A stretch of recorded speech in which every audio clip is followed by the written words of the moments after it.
principal and interest or interest only. So this is a conversation that comes up every single week with clients.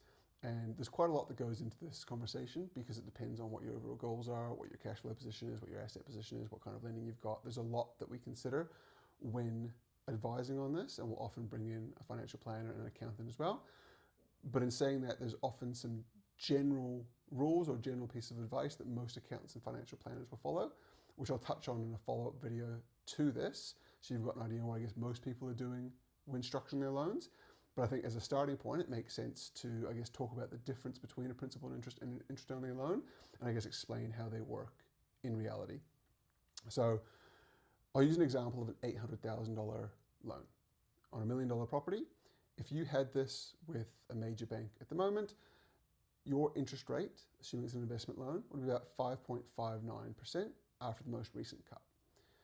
That $800,000 loan would have repayments of about $4,588. We'll round up to $4,600 a month to make it easy. So repayments of about $4,600 a month. So remember, interest rate 5.59, repayments about $4,600. If you had that same loan, $800,000 investment loan, on an interest-only loan, your interest rate would be slightly higher. So instead of paying 5.59, you'd be paying 5.79%. So you pay a higher interest, generally speaking, when it's interest only, and that gap is wider if it's owner occupied. But in this instance, it's a 0.2% gap, so you're paying 5.79 instead of 5.59. Importantly though, because you're not paying anything towards the principal during the interest only period, instead of having monthly repayments of almost $4,600 a month, your monthly repayments are about $3,860 a month. So they're about $700 a month cheaper, despite the interest rate being higher. And so one of the key benefits of an interest-only loan is that your cash flow expenditure each month is lower. One of the downsides is that obviously you're not gaining equity as you go because you're not paying down that debt.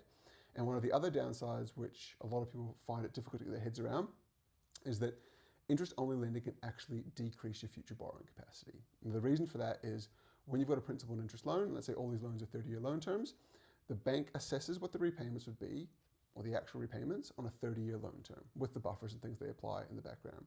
So they're assessing that $4,588 a month with the appropriate buffer.